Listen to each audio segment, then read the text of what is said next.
Good morning dear students.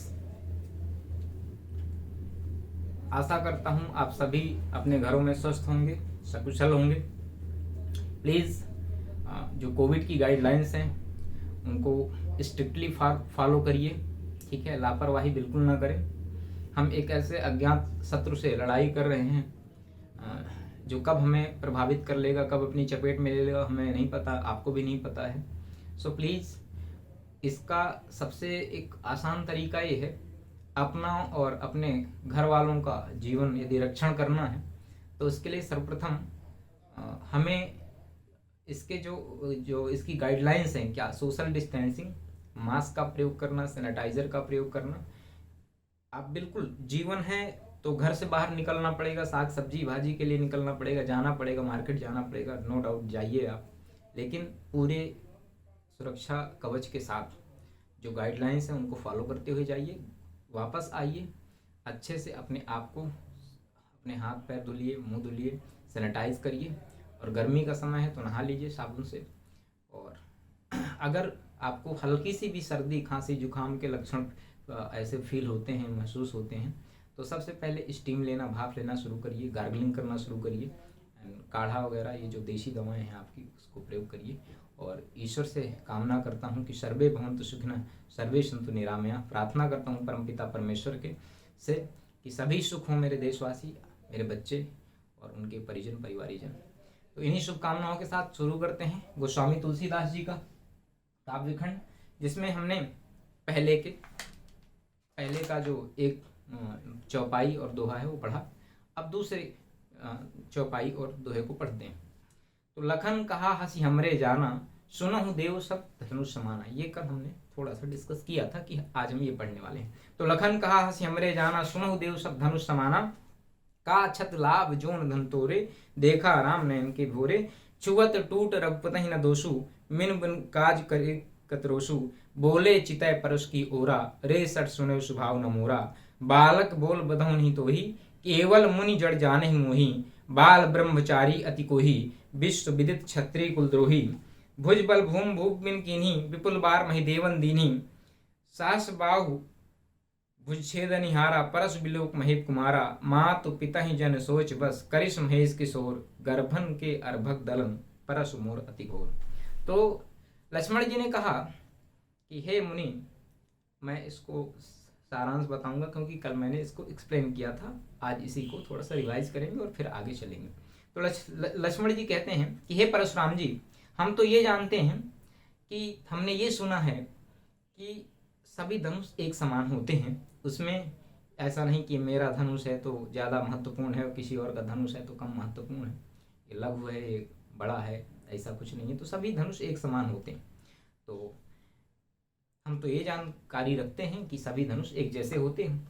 तो का क्षति लाभ जून धन तोरे, तो यदि कोई जीर्ण शीर्ण पुराना धनुष टूट गया तो उसमें कोई लाभ हानि नहीं है, कोई उसमें प्रॉफिट लॉस वाली बात नहीं है। देखा राम नयन के भोरे, राम ने तो उसको नया समझ करके नए के भ्रम से उसको छू लिया और वो टूट गया। तो जब राम ने बिना इसको देखा, नया का भ्रम हो गया उनको कि नया है, ये मान करके भ्रमवश उन्होंने छू लिया। उन्हें क्या पता था कि बहुत जीर्ण शीर्ण पुराना है और टूट जाएगा, तो इस तरह से वो टूट गया। तो छुअत टूट रघुपति न दोषु, तो भगवान राम ने इसको छुआ है, रघुपति का इसमें कोई दोष नहीं, छूते ही टूट गया। बिन मुन बिन काज करे कतरोसु, हे मुनि, बिना काज के अर्थात बिना काम के, अकारण बिना किसी कारण के क्यों क्रोध करते हो, क्यों रोष करते हो। तो बोले चितय परस के ओरा, अब यहां से पढ़ते हैं। बोले चितय परस के ओरा, परशुराम जी फरसे की ओर, अपने फरसे की ओर देखते हैं, उनके हाथ में जो फरसा है। तो बोले चितय परस की ओर, परस की ओर देख करके, फरसे की ओर देख करके बोले, क्या बोले कि रे सठ सुने स्वभाव न मोरा, अरे मूर्ख, तुमने मेरे स्वभाव के बारे में शायद ही नहीं सुना। रे सठ सुने स्वभाव न मोरा, हे मूर्ख बालक, तुमने मेरे स्वभाव के बारे में नहीं सुना है, इसीलिए तुम ऐसी बात कर रहे हो। बालक बोल बधौ नहीं तो ही, बालक बोल करके, बच्चा बोल करके कि चलो बच्चा है हटाओ, बच्चा समझ करके मैं तुम्हारा वध नहीं कर रहा हूं। बच्चा बोल करके कि चलो बच्चा है, यह सोच करके मैं तुम्हें तुम्हारा वध नहीं कर रहा हूं, तुम्हें नहीं मार रहा हूं, तुम्हें मृत्यु दंड नहीं दे रहा हूं। तो बालक बोल करके, बालक सोच करके, समझ करके, बालक बोल करके मैं तुम्हें छोड़ रहा हूँ, बचा रहा हूँ। तुम्हारा वध मैंने नहीं किया, तुम्हें अभी तक मारा नहीं मैंने। तो केवल मुनि जन जाने मुहि, केवल मुनि जड़ जाने मुहि। तुम केवल मुझे मूर्ख मुनि मत समझो, केवल मुनि जड़ जाने मुहि। हे मूर्ख बालक, तुम केवल मुझे मुनि ही मत समझो कि ये बाबा है, मुनि है, तपस्वी है। ऐसा नहीं है, मैं पराक्रमी भी हूँ, कहने का आशय है। केवल तपस्या करना, ईश्वर की आराधना करना ही मेरा काम नहीं है। मैं युद्धों में पारंगत हूँ, है ना।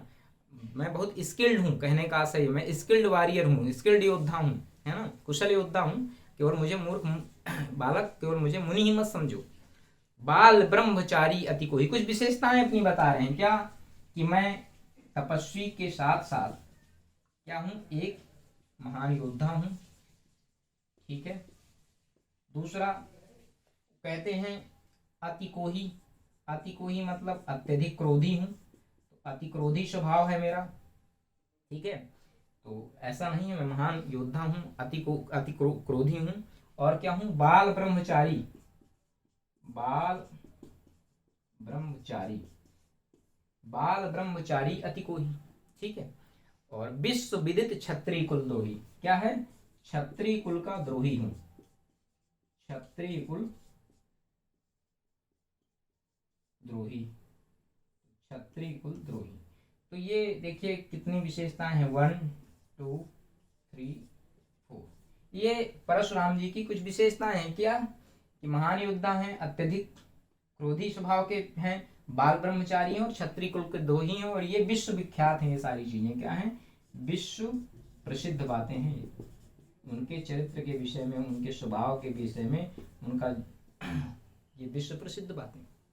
तो ये विशेषताएं पूछा जा सकता है, परशुराम का स्वभाव कैसा था, राम का स्वभाव कैसा था, लक्ष्मण का स्वभाव कैसा था। तो यहीं से आंसर लिखना है, बस केवल आप ये पॉइंट्स लिख दीजिए और कुछ नहीं लिखना। क्वेश्चन आ जाए कि परशुराम लक्ष्मण संवाद, परशुराम राम लक्ष्मण परशुराम संवाद के आधार पर बताइए कि परशुराम का स्वभाव क्या है या उनकी चारित्रिक विशेषताएं क्या है। मात्र आपको 1 2 3 4 पॉइंट लिख देना है, आपको पूरे के पूरे नंबर मिलेंगे।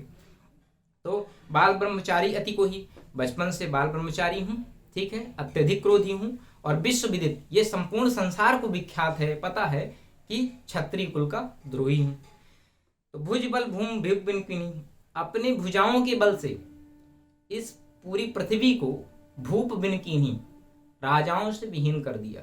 अपनी भुजाओं के बल से, अपने पराक्रम के बल से मैंने इस संपूर्ण संसार को, इस पृथ्वी को राजाओं से विहीन कर दिया था। भुज बल भूप, भूमि भूप बिनकीनी, भुजाओं के बल से इस भूमि को राजाओं से रहित कर दिया था। और ऐसा एक बार नहीं किया, विपुल बार। विपुल मतलब सो मेनी टाइम्स, अनेक बार।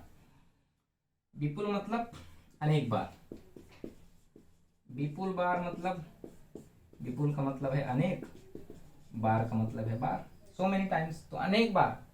मही देवन, मही मतलब धरती, देव मतलब देवता। धरती का देवता कौन होता है, ब्राह्मण कहा जाता है, ऐसा मेरा मानना नहीं है, क्योंकि शास्त्रों में ऐसा लिखा है तो हम ऐसा कह सकते हैं। बाकी व्यक्ति कोई कुल में जन्म लेने से महान नहीं बन जाता है, उसके कर्म अगर अच्छे हैं तो व्यक्ति महान होता है। तो विपुल बार मही देवनदिनी, इस पृथ्वी को एक बार नहीं कई बार अपनी भुजाओं के बल से क्षत्रियों से विहीन कर दिया, राजाओं से विहीन कर दिया। और विपुल बार मही देवनदिनी, और अनेक बार धरती को राजाओं से विहीन करके, राजाओं से जीत करके इस धरती को किसको दे दिया, ब्राह्मणों को दान में दे दिया, ब्राह्मणों को दान में दे दिया। अर्थात उनके अंदर बिल्कुल भी राज्य लिप्सा नहीं है, राज्य करने का लालच उनके अंदर नहीं है। नहीं तो सभी राजाओं को परास्त करके स्वयं राजा बन जाते, तो नहीं, उन्होंने राजाओं को परास्त करने के बाद पृथ्वी को खाली कर दिया राजाओं से, और वो पूरी पृथ्वी किसको दान में दे दिया, ब्राह्मणों को। विपुल बार मही देवनदिनी, सहस बाहु सम छेदनिहारा, परसु बिलेक बिलोक कुमारा। सहस बाहु भुज छेदनिहारा, परसु बिलोक महीप कुमारा। अय महीप कुमारो, अय महीप कुमार लक्ष्मण, अय राजा के पुत्र, महीप मतलब राजा, कुमार मतलब पुत्र, अय राजा के पुत्र, हे राजपुत्र, इस फरसे को देखो, परस बिलोक, इस फरसे को देखो, यही वो फरसा है जिसके माध्यम से मैंने सहस्त्र बाहु की 1000 भुजाओं को विच्छेद किया था, अर्थात काटा था। कहने का आशय ये है कि परशुराम जी अपने फरसा को, उस विपन को दिखा के लक्ष्मण को डराने का प्रयास कर रहे हैं कि शायद इसको ये ऐसा कहूँ तो डरे भयभीत हो कि यार ये तो वही फरसा है जिससे इसने पूरी संपूर्ण पृथ्वी को राजाओं से विहीन करके, खाली करके, धरती जीत करके ब्राह्मणों को दान में दे दी, एक दो बार नहीं अनेक बार। और ये वही फरसा है जिसका प्रयोग करते हुए परशुराम ने जो सहस्रबाहु नामक राक्षस था उसकी हजारों भुजाओं को इसी से काटा। तो निश्चित रूप से बड़ा खतरनाक है। तो उन्होंने कहा कि परश विलोक, इस फरसे को देखो, यही वो फरसा है जिससे मैंने ये काम किए हैं। तो फरस विलोक मही तुम्हारा सहस्रबाहु भुज छेदनिहारा। फिर आगे कहते हैं कि मातु पिता ही जनि सोच बस, करसि महीश कुशोर, गर्भन के अर्भक दलन, परस मोर अति घोर। मातु पिता ही जनि सोच बस, निश्चित रूप से माता पिता के लिए तुम सोच का कारण बनोगे। माता पिता ही जन सोच बस करे महेश। निश्चित रूप से मुझे जहां तक लग रहा है तुम अपने माता पिता के लिए सोच का एक कारण बनोगे। क्या सोच का कारण बनोगे? मैं तुम्हें मृत्यु दंड दे दूंगा, मैं तुम्हारा वध कर दूंगा, तुम्हारी हत्या कर दूंगा लक्ष्मण, तो तुम मारे जाओगे। तो तुम्हारे माता और पिता को एक सोच हो जाएगा, तुम्हारा दुख उनको होगा, इस पीड़ा में होंगे तुम्हारे माता पिता, इस दुख से बहुत दुखी होंगे कि हमारा एक बेटा लक्ष्मण था और वो ऐसे ऐसे मृत्यु उसको हुई, परशुराम जी ने मार दिया था। तो ये उनके लिए एक सोच का विषय बन जाएगा। तो आई थिंक परशुराम कह रहे हैं कि आई थिंक तुम जो है लक्ष्मण सोच का विषय बनने वाले हो अपने माता पिता के लिए, इसलिए ऐसा मत करो। इस फरसे को देखो, गर्भन के अर्भक दलन, अर्भक मतलब शत्रु, दलन मतलब दल, शत्रुओं के दल में जो महिलाएं हैं उनके गर्भ में पलने वाले बच्चे भी इस फरसे की घोर गर्जना सुन करके मर जाते हैं। अर्थात एक गर्भस्थ शिशु, जब मैं फरसा चलाता हूं तो उसकी घोर गर्जना से, अर्भक मतलब शत्रु, दलन मतलब दल, शत्रु दल की जो स्त्रियां हैं, औरतें हैं जिनके गर्भ में बच्चा पल रहा है, तो वो गर्भस्थ शिशु भी गर्भस्थ शिशु है ना, जो गर्भ के अंदर है, गर्भ के अंदर स्थित है, वो शिशु वो बच्चा भी अंदर ही मर जाता है इसकी घोर गर्जना सुन करके। तो जो बाहर हैं वो तो भयभीत होते हैं, डरते हैं, मारे जाते हैं। जो अंदर बेचारा अभी जिस बच्चे का विकास हो रहा है गर्भ में, वो तक भी इसकी घोर गर्जना से सुन करके मर जाता है। कहने का आशा ये फरसा जो है साधारण नहीं है, बहुत खतरनाक है, घातक है। इस तरह से परशुराम लक्ष्मण को डराने का प्रयास करते हैं। तो आशा करता हूँ यहाँ तक आपको समझ में आया होगा। तो इसमें वीर तथा रौद्र रस दोनों मिले जुले हैं। इसके बाद आगे बात करते हैं कि बिहस लखन बोले मृदुबानी, अहो मुनीश महाभटमानी। जैसे ही परशुराम ने अपने फरसे के बारे में बताया, डराने का प्रयास किया लक्ष्मण को, तो बिहस लखन बोले मृदुबानी, लक्ष्मण जी हंसे, बोले मृदुबानी, और मीठी वाणी में बोले। क्या बोले? अहो मुनीश महाभटमानी। लक्ष्मण जी हंसे और बोले, बहुत मीठी वाणी में बोले। आप खुद सोचिए, कोई व्यक्ति गुस्सा हो, क्रोधित हो, और आप उसके सामने मुस्कुराएं और व्यंग्यपूर्ण वचन बोलें, तो निश्चित रूप से उसका क्रोध को आप और बढ़ा रहे हैं, उसको और उत्तेजित कर रहे हैं, आप उसको और प्रोवोक कर रहे हैं, आप उसको और गुस्सा दिला रहे हैं। तो बिहस लखन बोले मृदुबानी, लक्ष्मण जी हंसे और मीठी वाणी में बोले, अहो मुनीश, हे मुनियों में श्रेष्ठ, हे मुनियों के ईश्वर, महाभटमानी, महान योद्धा, है ना, महान योद्धा है परशुराम जी, पुनि पुनि मोहि दिखाओ कुठारू। ये जो पुनि पुनि मतलब पुनः पुनः, मोहि मतलब मुझे, जो बार बार ये आप मुझे पुनः पुनः फरसा दिखा रहे हैं, कुठारू मतलब फरसा, जो बार बार आप मुझे फरसा दिखा रहे हैं, ऐसे लगता है चाहत उड़ावन फूंक पहाड़ू। ऐसा लगता है कोई फूंक मार करके पहाड़ को उड़ाने का प्रयास कर रहा है। ऐसा लगता है जिस प्रकार से कोई फूंक कह दे कि मैं फूंक दूंगा तो ये पहाड़ उड़ जाएगा, ये पर्वत उड़ जाएगा। अगर आप कोई कह दे कि मैं इतना बलशाली हूं कि मैं फूंक दूं तो हिमालय पर्वत उड़ जाएगा, तो ऐसा ही प्रयास कर रहे हैं आप, व्यर्थ का एक प्रयास कर रहे हैं। आपको पता है अच्छी प्रकार से, मुझको पता अच्छी प्रकार से कि आप जो है फूंक मार करके जैसे पर्वत नहीं उड़ा सकते, ठीक उसी प्रकार से आप फरसा दिखा करके मुझे नहीं मार सकते। फरसा दिखा करके कैसे मार सकता है कोई? पर अगर मारना है तो फरसा को चलाना पड़ेगा, है ना। अगर आपको मारना है तो फरसे को चलाना पड़ेगा। दिखा देने से थोड़ी मर जाएगा। आपको भूख लगी है और मैं आपको रसगुल्ला दिखा दूं तो आपका पेट भर जाएगा। आप रसगुल्ला खाना चाहते हैं, मैं आपको रसगुल्ला दिखा दूं, देख लीजिए बहुत अच्छी अच्छी पिक्चर्स हैं रसगुल्ला की, अच्छा लग रहा है, आपका उससे उधर पूर्ति नहीं होगी, पेट भरण नहीं होगा। होगा कब? जब आपके सामने वो रसगुल्ले की प्लेट रखी जाएगी और आप खाएंगे। ठीक उसी प्रकार से लक्ष्मण जी कहते हैं हंसते हुए व्यंग्यपूर्ण कि हे महान योद्धा, हे महाभट मानी, हे मुनियों में श्रेष्ठ परशुराम जी, ये जो बार बार आप मुझे फरसा दिखा रहे हैं, लग रहा है आप फूंक मार करके पहाड़ उड़ाना चाहते हैं। ऐसे नहीं होगा, आपको करना पड़ेगा। तो यहाँ कुम्हड़ बतिया को नाही, जे तर्जनी देख मर जाए। हम लोग यहाँ कोई कुंढे की बतिया नहीं है। कुंढा एक सब्जी होती है, एक फल होता है, आप कह सकते हैं उसको अंग्रेजी में पंपकिन बोलते हैं। तो कुंढा होता है जिसकी बेल फैल जाती है, फिर कद्दू जिसको आप बोलते हैं कुंढा। तो एक ऐसी मान्यता है कि अगर कुंढे की जो बतिया होती है उसको तर्जनी उंगली ऐसे दिखा दीजिए तो बतियां मर जाती। गांव में ये ऐसा है, ऐसी धारणा है, ऐसा मानना है। मुझे नहीं पता कितनी सत्यता है इसमें, लेकिन है तो है, बता दिया मैंने। तो यहाँ कुम्हड़ बतिया को नहीं, लक्ष्मण जी कहते हैं कि हे परशुराम जी, हे मुनियों के श्रेष्ठ, यहाँ कोई हम लोग कुंडे की बतिया नहीं है कि आप कुंडे की बतिया को तर्जनी उंगली दिखा देते हो तो बतिया मर जाती है, तो आप फरसा दिखा दोगे तो हम मर जाएंगे। जैसे कुंडे की बतिया को आप तर्जनी उंगली दिखाने से कुंडे की बतिया मर जाती है, तो हम लोग कोई कुंडे की बतिया जैसे नहीं है। इतने आसान, इतने सुलभ नहीं है हमारे प्राण, है ना, कि आप फरसा दिखाएंगे और हम मर जाएंगे। अर्थात हमारे प्राण लेना इतना बहुत आसान काम नहीं है, इतना सरल काम नहीं है जैसे आप समझ रहे हो कि जैसे कुंडे की बतिया को तर्जनी उंगली दिखाने से कुंडे की बतिया मर जाती है, तो हमारे प्राण ऐसे आसान नहीं है कि आप फरसा दिखाएंगे तो मर जाएंगे। तो देख कुठार सरासन माना, मैं कछ कहा सहित अब माना। अब देखिए फिर लक्ष्मण जी कह रहे हैं कि मुझे लगा कि आपने अपने हाथ में फरसा धारण किया है। देख ही कुठार, फरसा देख, कुठार मतलब फरसा देख करके। सर आसन, सर मतलब बाण, आसन मतलब जहां बाण रखा जाता है। सर धन आसन, सर मतलब बाण, आसन मतलब जो बैठने के लिए बिछौना होता है, जहां पर रखा जाता है आधार। तो बाण का आधार क्या होता है? जहां बाण रखा जाता है, कहाँ रखा जाता है? तरकस, जहां उसको कंटेन करते, कंटेनर यहाँ ऐसे लगा होता है। तो मैंने आपके पास क्या देखा? कुठार देखा, आपके पास धनुष बाण देखा, ठीक है। मैंने आपके पास कुठार देखा, धनुष बाण देखा, तरकस देखा, तीर देखा।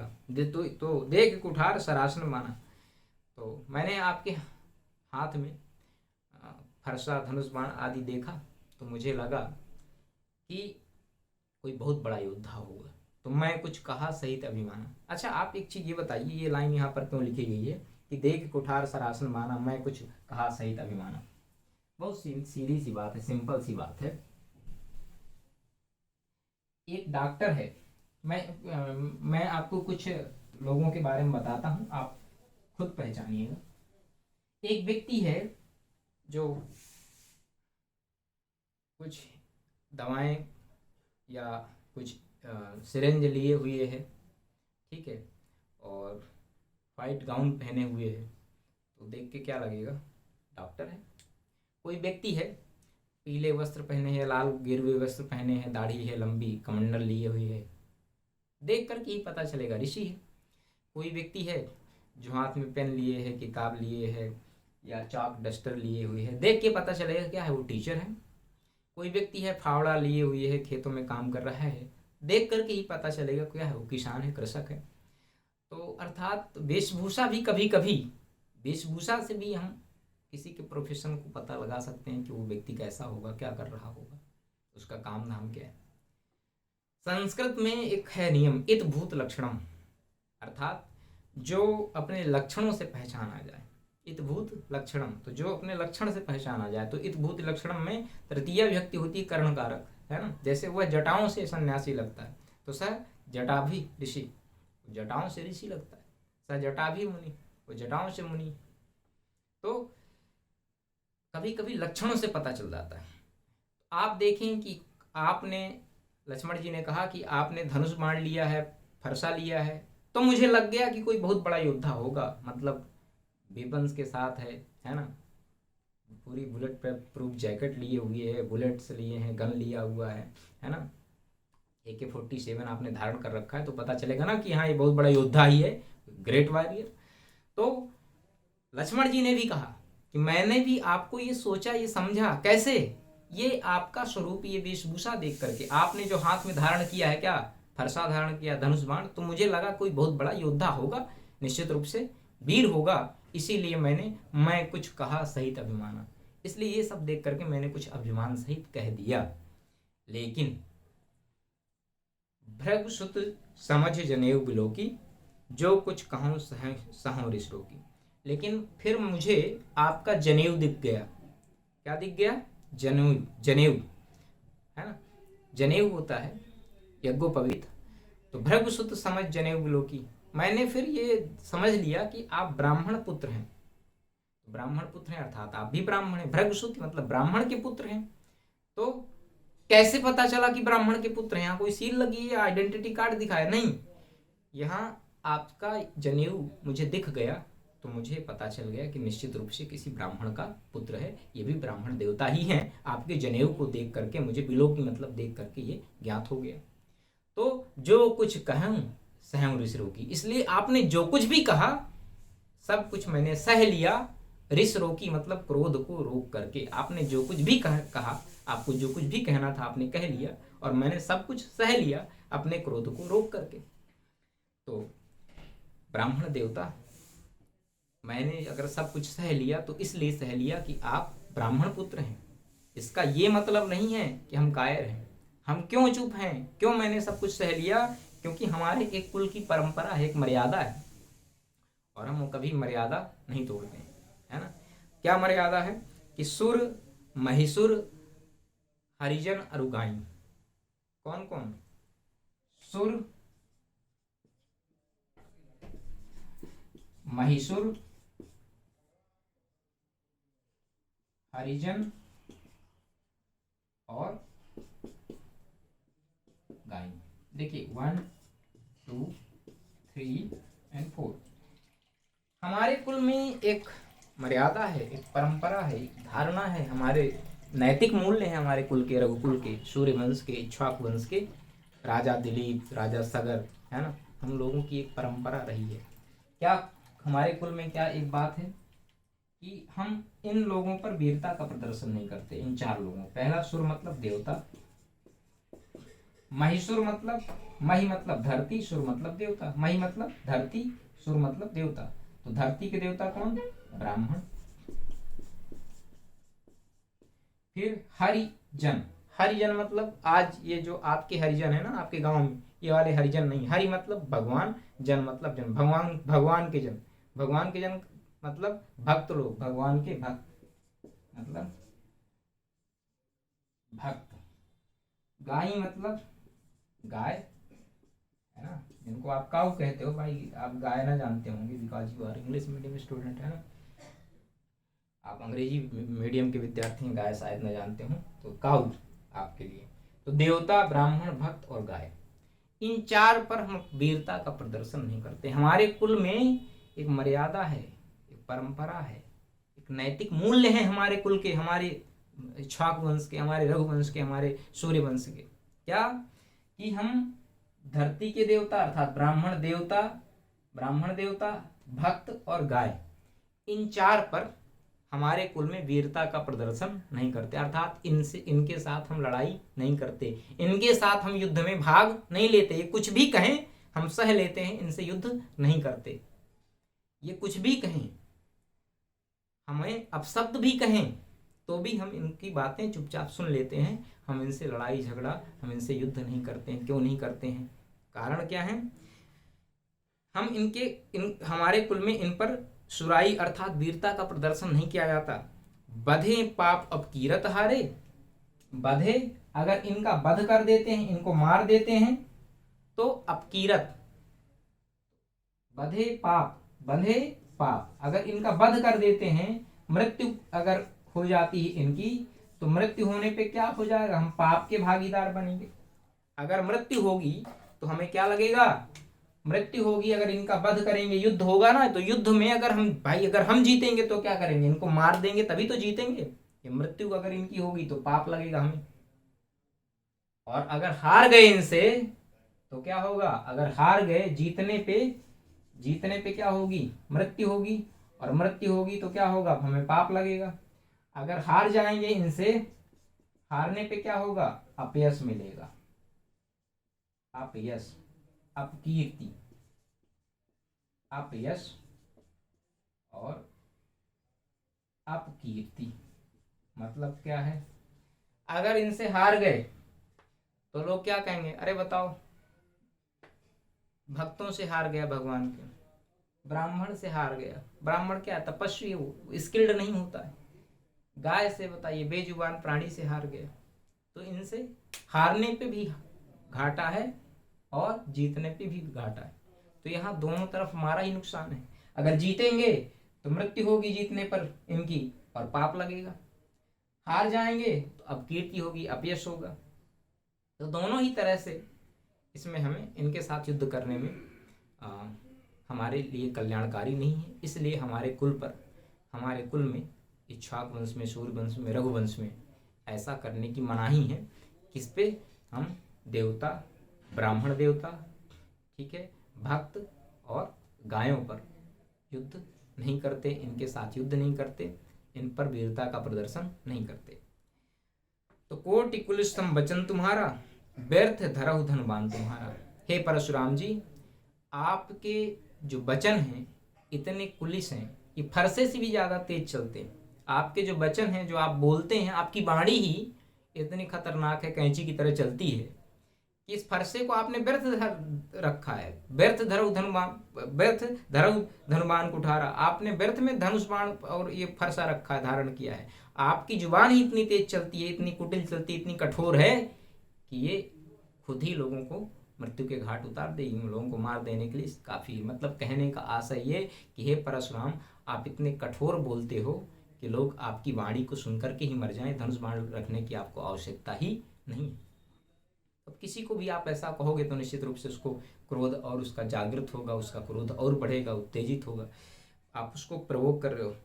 तो जो बिलोक अनुचित कहूं, क्षमो महामुंधीर, सुनि सरोस भृगवंश मन, बोले गिरा गंभीर।